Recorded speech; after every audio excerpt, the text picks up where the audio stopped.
Hello students, आज के इस वीडियो में हम स्टडी करेंगे what happens in reflex action, human brain, how are these tissues protected, how does the nervous tissue cause actions. तो ये सब टॉपिक हम आज इस वीडियो में अंडरस्टैंड करेंगे। तो पहले पढ़ेंगे what happens in reflex action. Reflex action मतलब क्या है एंड इस रिफ्लेक्स एक्शन में एक्चुअली होता क्या है वो हम यहाँ पे पढ़ेंगे। Reflex is a word we use very commonly when we talk about some sudden actions in response to something in the environment. जब भी कभी एनवायरनमेंट में कोई सडन एक्शन होती है या फिर सडन रिस्पॉन्स होता है, तब हम वर्ड यूज करते हैं रिफ्लेक्स। रिफ्लेक्स का मतलब है कोई भी चीज जो सडन होती है, विदाउट प्लानिंग होती है, तो हम उसको बोलते हैं reflex. We do something without thinking about it is called reflex। जैसे कि मैंने अभी आपको कहा, कोई भी चीज जो हम करते हैं विदाउट प्लानिंग, मतलब प्लानिंग किए बिना कोई भी चीज करना, उसी को बोलते हैं reflex action. Reflex actions are sudden actions और इंस्टेंट एक्शंस और quick actions which are controlled by spinal cord. तो ये जो भी रिफ्लेक्स एक्शन है, या फिर आप सडन एक्शंस बोल सकते हैं, नहीं तो इंस्टेंट बोल सकते हैं, नहीं तो क्विक बोल सकते हैं। तो ये जो भी एक्शंस है वो सभी कंट्रोल कौन करता है? वो कंट्रोल करता है spinal cord. Reflex arc, the pathway of reflex action. Reflex action होने के लिए जो भी सिग्नल्स और स्टिमुलाई जो मिलते हैं वो कौन से रूट से जाते हैं, उस रूट को हम बोलते हैं रिफ्लेक्स आर्क। तो नेक्स्ट आता है स्टेप्स ऑफ रिफ्लेक्स एक्शन। मतलब ये रिफ्लेक्स एक्शन होने के लिए कौन से स्टेप्स है। When we touch a hot plate, stimuli are collected by receptors of sense organs. जब भी हम कोई हॉट प्लेट या फिर हॉट चीज को, गर्म चीज को छूते हैं, तो वो जो स्टिमुला है गरम, वो जो स्टिमुला है वो रिसेप्टर्स जो रहते हैं सेंस ऑर्गन्स, वो सभी कलेक्ट करते हैं। It is pass to spinal cord with the help of sensory nerve. और वही स्टिमुला है जो गरम गरम, ये जो स्टिमुला है हॉट, ये जो स्टिमुला है वो स्टिमुला है सेंसरी नर्व्स के थ्रू स्पाइनल कॉर्ड तक पास होता है। The information is processed in spinal cord. मतलब स्पाइनल कॉर्ड में वो इंफॉर्मेशन आने के बाद में वो प्रोसेस होती है, उसके ऊपर वर्कआउट किया जाता है and sends back with motor nerves. और एक बार प्रोसेस हो गया तो जो भी इंफॉर्मेशन मिलती है वो इंफॉर्मेशन मोटर नर्व्स के थ्रू इफेक्टर्स को दिए जाते हैं, जो इफेक्टर्स मसल्स पे रहते हैं and then response will be shown and we will remove the hand. मतलब जैसे ही वो इफेक्टर्स को मैसेज मिलता है जो मसल्स में है, तब वो मसल्स रिस्पॉन्स करते हैं और हम हमारा हाथ जल्दी से वो गरम प्लेट से या फिर वो गरम चीज से निकाल लेते हैं। तो ये स्टेप्स है रिफ्लेक्स एक्शन के। यही रिफ्लेक्स एक्शन हम यहाँ पे डायग्राम से भी स्टडी कर सकते हैं। आप डायग्राम देख सकते हैं। तो यहाँ पे एक हॉट प्लेट है, तो यहाँ पे मैं लिखती हूँ हॉट पैन। तो ये हॉट पैन है, और जब भी हम कभी यहाँ पे हॉट पैन को टच करते हैं तो यहाँ पे है रिसेप्टर्स जो स्किन में है। तो वो रिसेप्टर्स को ये हॉट है ये मैसेज मिल गया। वो मैसेज, ये जो रेड कलर का आप जो लाइन देख सकते हैं, ये सेंसरी नर्व्स है, वो मैसेज लेके जा रहे हैं और वो मैसेज आता है यहाँ पे स्पाइनल कॉर्ड। तो ये हमारा यहाँ पे स्पाइनल कॉर्ड है। जैसे ही ये मैसेज यहाँ पे स्पाइनल कॉर्ड को आता है, स्पाइनल कॉर्ड में वो मैसेज प्रोसेस होता है और आफ्टर प्रोसेसिंग यहाँ पे जो रिले न्यूरॉन है वो सेंसरी न्यूरॉन, सेंसरी नर्व को और मोटर न्यूर को कनेक्ट कर रहा है। तो जैसे प्रोसेस होता है, जो प्रोसेस किया हुआ मैसेज है वो मोटर न्यूरॉन लेता है, और मोटर न्यूरॉन जो आप सेकेंड लाइन देख सकते हैं, उसके थ्रू वो मैसेज आता है नीचे, और वो कहाँ मिलता है? मसल्स के इफेक्टर्स को। और जैसे ही मसल्स को मैसेज मिलता है, यहाँ के मसल्स रिस्पॉन्स करते हैं और हम हमारा हाथ जल्दी से निकाल लेते हैं। तो ये कैसे हो रहा है प्रोसेस? जैसे कि हम यहाँ पे एक सिंपल दिखा सकते हैं। रिसेप्टर्स मैसेज लेके जा रहे हैं और जाने के बाद ऐसे वो स्पाइनल कॉर्ड को देते हैं। स्पाइनल कॉर्ड में यहाँ पे रिले न्यूरॉन है, यहाँ पे वो मैसेज प्रोसेस होता है, फिर यहाँ से मोटर न्यूरॉन वो मैसेज लेके आते हैं और फिर से इफेक्टर्स को देते हैं। तो ये सेंसरी न्यूरॉन है और ये मोटर न्यूरॉन है। यहाँ पे ये रिसेप्टर्स है स्किन में, और यहाँ पे ये इफेक्टर्स है मसल्स में। तो जैसे ये मैसेज इफेक्टर्स को मिलता है, यहाँ के मसल्स रिस्पॉन्स करते हैं और हम हमारा हाथ जल्दी से वो गर्म चीज से निकाल लेते हैं। तो इसी रूट को बोलते हैं रिफ्लेक्स आर्क और इस पूरे प्रोसेस को बोलते हैं रिफ्लेक्स एक्शन। तो ये हो गया हमारा रिफ्लेक्स एक्शन। अभी नेक्स्ट जो टॉपिक है, कंसेप्ट है, वो हम नेक्स्ट पेज पे पढ़ेंगे। तो अब हम पढ़ेंगे ह्यूमन ब्रेन। ह्यूमन ब्रेन का डायग्राम हम इस पेज पे अंडरस्टैंड करेंगे। ये डायग्राम बहुत इंपॉर्टेंट है, एग्जाम्स में डायग्राम बहुत पूछते हैं। Draw the diagram of human brain and label the following parts, ऐसे डायरेक्ट क्वेश्चंस आते हैं, तो डायग्राम बहुत इंपॉर्टेंट है। तो जो ब्रेन है आप यहाँ पे देख सकते हैं, इस ब्रेन की जो लेबलिंग है, जैसे कि ये है फोर ब्रेन और यहाँ पे मैंने लिखा है मिड ब्रेन और यहाँ पे मैंने लिखा है हिंड ब्रेन। आप ये लेबलिंग देख सकते हैं, four brain, mid brain and hind brain. मतलब ब्रेन तीन टाइप्स में डिवाइड होता है, fore brain, mid brain, hind brain. Fore brain जो है ये कंसिस्ट ऑफ सेरेब्रम है। तो ये जो भी पार्ट है यहाँ पे फोल्डिंग आप देख सकते हैं, ये सभी सेरेब्रम है। मिड ब्रेन यहाँ पे सेंटर पे रहता है, इसीलिए इसको मिड ब्रेन बोलते हैं, क्योंकि मिडल में रहता है। हिंड ब्रेन जो रहता है वो बैक ऑफ द हेड रहता है, हेड के पीछे रहता है, इसीलिए उसको हिंड ब्रेन बोलते हैं। और hind brain consist of three things, pons, medulla and cerebellum. तो ये तीन चीजों से हिंड ब्रेन तैयार हुआ है। ये सभी छोड़ के यहाँ पे जो आप देख सकते हैं, ये है हाइपोथैलेमस, फिर आता है पिट्यूटरी ग्लैंड और यहाँ पे आता है स्पाइनल कॉर्ड। तो ये लेबलिंग्स आपको याद रखना है ब्रेन के डायग्राम्स के लिए। इसका डिटेल एक्सप्लेनेशन हम हमारे नेक्स्ट पेज पे पढ़ेंगे। बट जब भी कभी आपको क्वेश्चन आता है label the diagram of brain, तो ये इतने लेबलिंग्स आपको कंप्लीट करना है। तो ये डायग्राम हो गया ब्रेन का। अभी इसका एक्सप्लेनेशन हम पढ़ेंगे हमारे नेक्स्ट पेज पे। तो ये है ह्यूमन ब्रेन का एक्सप्लेनेशन। जैसे मैंने आपको बोला था, human brain consist of three parts, four brain, mid brain and hind brain. तो एक एक के बाद एक हम टाइप्स को स्टडी करेंगे। पहले हम स्टडी करेंगे fore brain. Cerebrum is called thinking part of the brain. तो फोर ब्रेन में क्या आता है, सेरेब्रम जो फोल्डेड पार्ट था, मैंने आपको डायग्राम में दिखाया था, इस पार्ट को हम thinking part of the brain भी बोलते हैं। मतलब फोर ब्रेन को हम thinking part of the brain भी बोलते हैं। मतलब जो भी हम थिंक करते हैं वो सभी इस पार्ट में होते हैं। It maintains all mental abilities, जो भी हमारे दिमाग के ब्रेन की एक्टिविटीज है वो सभी फोर ब्रेन मेंटेन करता है। It is a place of intelligence and memory. ये जो पार्ट है ये हमारी समझदारी को एंड हमारी मेमोरी को, हम कौन सी भी चीज कितना याद रख सकते हैं, उसको ये पार्ट हमारा एक्सप्लेन करता है। All voluntary actions are control by cerebrum. जो भी वॉलंटरी एक्शंस है हमारे, जो भी एक्शंस हमारे कंट्रोल में है, वो सभी सेरेब्रम कंट्रोल करता है। It helps to understand various things from sense organs. Sense organ से बहुत सारी चीजें अंडरस्टैंड करने के लिए, सेंस ऑर्गन्स मतलब जैसे कि आईज, नोज, स्किन, ईयर्स, इनसे जो भी थिंग्स अंडरस्टैंड करना है वो भी अंडरस्टैंड करने के लिए सेरेब्रम हेल्प करता है। वॉलंटरी एक्शंस मतलब कौन से है, voluntary actions depends on thinking. ये एक्शंस ऐसे हैं जो हमारे कंट्रोल में रहते हैं, हम उसको थिंक करते हैं, प्लान करते हैं और तब करते हैं, तो उनको हम बोलते हैं वॉलंटरी एक्शंस। जैसे कि communication, emotions, talking, walking, jumping, running, lifting body parts. तो ये जो थोड़े एग्जाम्पल मैंने यहाँ लिखे हैं, ये सभी वॉलंटरी एक्शंस है। जैसे कि हम इसमें से कोई तो एक चीज ले सकते हैं, जैसे कि टॉकिंग या फिर कम्युनिकेशन। अगर कोई आगे वाला पर्सन हमें क्वेश्चन पूछ रहा है, तो हम उसका आंसर थिंक करके, प्लान करके बोलते हैं। मतलब हम यहाँ पे हमारा ब्रेन को यूज कर रहे हैं, तो ये हमारे कंट्रोल में है। हमें अगर हमारे बॉडी के पार्ट्स लिफ्ट करना है, हाथ ऊपर उठाना है या फिर जंप करना है, तो सब हम प्लान करके करते हैं। समझो कि हम सड़क पे चलते जा रहे हैं और बीच में बड़ा बड़ा सा एक गड्ढा आया है, तो हम उस गड्ढे में जंप नहीं करते, हम गड्ढे को क्रॉस करके उसके उस पार जंप करते। तो ये हमने क्यों किया, क्योंकि हमने थिंक किया, प्लान किया, अंडरस्टैंड किया और फिर हमने जंप किया। मतलब क्या है, ये जो पार्ट है फोर ब्रेन, ये सभी थिंकिंग के ऊपर डिपेंड है।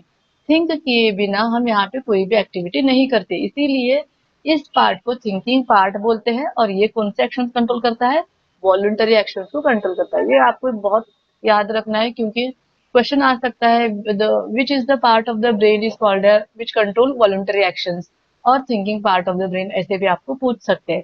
तो ये हो गया फोर ब्रेन। अभी आ जाएगा second, that is mid brain. Voluntary, it controls involuntary action, it controls involuntary action. Involuntary action मतलब क्या है, ऐसे एक्शन जो हम बिना थिंक किए सडन करते हैं, उनको बोलते हैं involuntary action. Like for example, heart beat, digestion, breathing, change in pupil size, change in shape of eye lens, movements of head, neck, trunk etcetera. तो ये जो भी एक्शंस मैंने अभी यहाँ पे पढ़े हैं, ये सभी इनवॉल्यूंटरी है।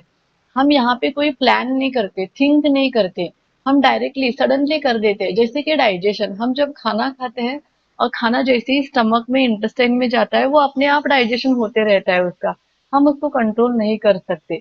तो ये हमारे कंट्रोल में नहीं है। जैसे कि ब्रीदिंग, ब्रीदिंग भी हमारे कंट्रोल में नहीं है। अगर हम कोई चीज दूर की या फिर पास की देख रहे हैं, तो हमारे प्यूपिल का साइज, हमारे आई लेंस का साइज चेंज होते रहता है, और उस चेंज होने की वजह से ही हमें वो आगे वाली चीज, ऑब्जेक्ट्स क्लियर दिखते हैं। तो वो हमारे कंट्रोल में नहीं है। मतलब क्या है, जो मिड ब्रेन है वो सभी इनवॉल्युंटरी एक्शंस को, जो एक्शंस विदाउट थिंकिंग हो रहे, उनको कंट्रोल करता है। फिर आएगा थर्ड टाइप, जैसे कि hind brain. It is divided into three types. Hind brain हमारे हेड के पीछे रहता है, और ये तीन पार्ट से तैयार हुआ है, जैसे कि cerebellum, pons and medulla. Medulla oblongata भी बोलते हैं इसको। सेरेबेलम क्या करता है, this part will help to maintain the body posture और बॉडी बैलेंस। ये पार्ट जो है, ये बॉडी पोस्चर और बॉडी बैलेंस को मेंटेन करने के लिए हेल्प करता है। जैसे कि अगर हम किसी मीटिंग में है, तो हमारी बॉडी का पोस्चर कैसे होना है, अगर हम स्पोर्ट्स पे है तो हमारे बॉडी का पोस्चर कैसे होना है, फंक्शंस में है तो हमारे बॉडी का पोस्चर कैसे होना है, बॉडी का बैलेंस कैसे होना है, ये सभी मेंटेन करने का काम सेरेबेलम करता है। फिर आएगा pons, it regulates respiration and breathing. Breathing और रेस्पिरेशन कंट्रोल करता है ये पार्ट। फिर लास्ट आएगा मेडुला ऑब्लांगेटा, और जस्ट मेडुला भी बोल सकते हैं।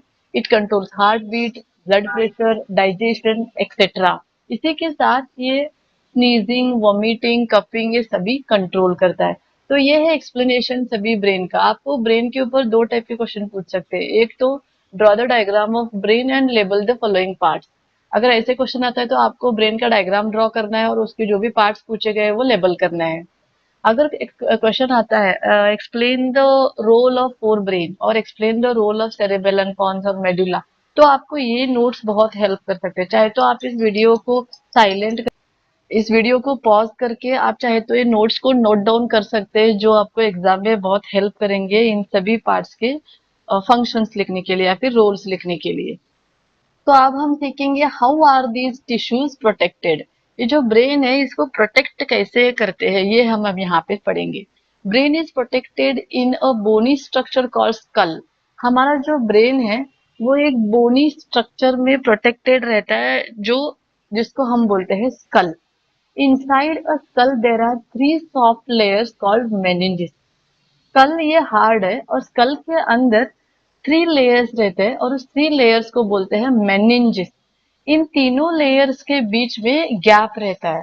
तो मैंने यहाँ पे लिखा है, between each layer there is a gap which is filled with cerebrospinal fluid. ये जो तीन लेयर्स मैंने यहाँ पे बोला, वो तीनों लेयर्स के बीच में एक गैप रहता है, और उस गैप में एक फ्लूइड रहता है, और वो फ्लूइड को बोलते हैं सेरेब्रोस्पाइनल फ्लूइड। ये फ्लूइड क्या करता है, हमारे ब्रेन को बायोन्सी देता है। This fluid protects the brain by creating buoyancy. Buoyancy मतलब ये जो हमारा ब्रेन है, वो इस फ्लूइड में फ्लोट होते रहता है, जिससे अगर कुछ होता है, कुछ एक्सीडेंट होता है, तो हमारे ब्रेन को डायरेक्टली आके अफेक्ट नहीं होता, क्योंकि यहाँ पे सेरेब्रोस्पाइनल फ्लूइड हेल्प करता है किसी भी शॉक से। तो ये था tissues, how are these tissues protected. फिर हम देखेंगे spinal cord. It is a soft organ that extend from brain stem to lumbar region. Spinal cord ये एक सॉफ्ट ऑर्गन है, जो हमारे ब्रेन स्टेम से स्टार्ट होता है और नीचे लुम्बार रीजन तक आता है। ये इतना सॉफ्ट है कि इसको प्रोटेक्ट करना चाहिए, तो इसीलिए this spinal cord is protected by vertebral column, और इसको बैकबोन भी बोलते हैं। तो इसी सॉफ्ट ऑर्गन को ऊपर से एक हार्ड जो पार्ट कवर करता है, प्रोटेक्ट करता है, उसको हम वर्टिब्रल कॉलम बोलते हैं, नहीं तो बैकबोन भी बोलते हैं। Spinal cord is present inside the backbone. It mainly controls the reflex action. जैसे कि हमने रिफ्लेक्स एक्शन में पढ़ा था, जो भी मैसेज सेंसरी न्यूरॉन लेके आ रहा है, वो पहले स्पाइनल कॉर्ड में आता है, और स्पाइनल कॉर्ड में रिले न्यूरॉन रहता है। जो रिले न्यूरॉन प्रोसेस किया हुआ मैसेज मोटर न्यूरॉन को देते हैं, और मोटर न्यूरॉन लेके इफेक्टर्स को देता है। तो रिफ्लेक्स एक्शन होने के लिए जो पार्ट हेल्प करता है, वो है स्पाइनल कॉर्ड। हमारा जो नेक्स्ट टॉपिक है वो है how does the nervous tissue cause actions. When the stimuli occur is received by the receptor of sense organs, that message is sent to central nervous system through sensory nerves. जब भी कोई स्टिम्युलाई हमारे receptors को मिलता है जो sense organs में है, वो मैसेज सेंसरी नर्व्स लेके सेंट्रल नर्वस सिस्टम को जाके देते हैं. In the CNS, the information is processed and final decision is sent to effectors of muscle cells through motor nerve. जैसे हमने रिफ्लेक्सेशन में पढ़ा है, जैसे ही वो मैसेज सीएनएस पे आता है उसको प्रोसेस किया जाता है और जैसे ही प्रोसेस होता है एक फाइनल डिसीजन लेते हैं और उस फाइनल डिसीजन को मोटर नर्व्स इफेक्टर्स को आके देते हैं जो मसल सेल्स में है जो रिस्पॉन्स दिखाने वाले हैं. Muscle cells will move by changing their shape so that they shorten. Muscle cell response करते हैं और वो अपना शेप चेंज करते हैं, मतलब वो शॉर्ट होते हैं. वो क्यों शॉर्ट होते हैं? क्योंकि muscle cells have special proteins that change both their shape and their arrangement in the cells in response to nervous electrical impulses. जैसे ही नर्व्स के थ्रू इलेक्ट्रिकल इम्पल्सिस आते हैं तो मसल सेल्स में जो प्रोटीन है वो प्रोटीन अपना शेप एंड अरेंजमेंट को चेंज करता है और जैसे ही चेंज करता है उसके रिस्पॉन्स में मसल सेल्स अपना साइज ही चेंज करते हैं, वो शॉर्ट होते हैं. When this happens new arrangement of this protein gives the muscle cells a shorter form. जब ये इम्पल्स प्रोटीन्स को मिलता है तो प्रोटीन्स अपना शेप एंड अरेंजमेंट चेंज करते हैं और वो शॉर्ट होते हैं और इसी की वजह से मसल्स मूव करते हैं. तो ये था how does the nervous tissue cause action और इसी की वजह से मसल्स में एक्शन दिखाई देता है. अभी हम नेक्स्ट सीखेंगे पेरिफेरल नर्वस सिस्टम. यहाँ तक हमने सब पढ़ा है जो सेंट्रल नर्वस सिस्टम के रिलेटेड था. अभी हम पढ़ेंगे peripheral nervous system that is called as PNS. Peripheral nervous system includes two type of nerves. एक है क्रेनियल नर्व्स और दूसरा है स्पाइनल नर्व्स. पेरिफेरल मतलब साइड साइड में जो रहते हैं वो पेरिफेरल एरिया. तो पेरिफेरल नर्वस सिस्टम में क्रेनियल नर्व्स और स्पाइनल नर्व्स ये दो हम सीखेंगे. क्रेनियल नर्व्स मतलब क्या है? Nerves that arise from brain, involves the vision, sense, smell, hearing and taste. Cranial nerves मतलब ये हमारे हेड में रहते हैं. हेड में जो भी ऑर्गन्स है जैसे नोज है, ईयर्स है, आईज है, सेंस है, ये सभी को कंट्रोल करने का काम क्रेनियल नर्व्स करते हैं. जो ब्रेन से नर्व्स आते हैं वो सभी हमारे हेड के पार्ट को कवर करते हैं और उन्हीं को हम बोलते हैं क्रेनियल नर्व. अगर हमें कोई स्मेल आ रहा है तो स्मेल डिटेक्ट करने का काम क्रेनियल नर्व्स करते हैं. अगर हम कोई चीज ऑब्जेक्ट देख रहे हैं तो उसको क्लियरली दिखने का, लाइट को सेंस करने का काम भी क्रेनियल नर्व्स ही करते हैं. ईयर्स भी हमारे हेड पे है तो जो भी साउंड हमें सुनाई देता है वो साउंड हमारे ईयर्स के थ्रू क्रेनियल नर्व्स ही ब्रेन के पास लेके जाते हैं. नेक्स्ट आता है spinal nerves. Nerves that arise from spinal cord involve in movement, sensation and sweat. Spinal nerve जो है ये नर्व्स हमारे स्पाइनल कॉर्ड से आते हैं और वो हमारे पूरे बॉडी को कवर करते हैं, मतलब hands, legs and other parts of the body. तो सभी बॉडी से जो भी इम्पल्सिस आते हैं वो सभी स्पाइनल नर्व्स कलेक्ट करके स्पाइनल कॉर्ड को लेके आते हैं और यहाँ पे उसको प्रोसेस करके फिर से मैसेज बैक सेंड करते हैं और तब वो मसल रिस्पॉन्ड करता है. तो स्पाइनल नर्व्स हमारे हेड को छोड़ के पूरे बॉडी को कवर करते हैं. तो ये था हमारा पेरिफेरल नर्वस सिस्टम. तो यहाँ पे हमने सभी स्टडी किया, जैसे कि हमने स्टडी किया पहले रिफ्लेक्स एक्शन. तो पहले हमने स्टडी किया रिफ्लेक्स एक्शन ये कैसे होता है. ये डायग्राम भी बहुत इंपॉर्टेंट है, आपको प्रैक्टिस करना है इसका प्रोसेस. रिफ्लेक्स आर्क समझ अंडरस्टैंड करना है, steps of reflex action understand करना है. फिर हमने स्टडी किया ब्रेन का डायग्राम. यहाँ पे हमने स्टडी किया ह्यूमन ब्रेन का डायग्राम और लेबलिंग को भी अंडरस्टैंड किया. इस डायग्राम को आपको प्रैक्टिस करना है, बहुत इजी डायग्राम है, 2-3 बार प्रैक्टिस करोगे तो आपको ये डायग्राम भी बहुत इजी तरीके से आएगा और नीटली ड्रॉ करने के लिए आएगा. आपको ये पार्ट भी याद रखना है कैसे लेबलिंग करना है. फिर हमने स्टडी किया ह्यूमन ब्रेन के टाइप्स और इसके सभी रोल्स. जैसे कि इसमें 3 टाइप है, fore brain, mid brain and hind brain. और इसके बाद हम स्टडी किया how are these tissue protected, spinal cord, how does the nervous tissue cause action and then हमने स्टडी किया पीएनएस जिसमें हमने देखा cranial nerves and spinal nerve. I hope आपको ये वीडियो बहुत सारी इंफॉर्मेशन इजी वे से देगा और अंडरस्टैंड करने के लिए भी हेल्प करेगा. इसमें बहुत सारे नोट्स है जो आपको एग्जाम में भी हेल्प करेंगे. इस वीडियो को लाइक शेयर एंड सब्सक्राइब कर देना। Thank you so much. Thank you.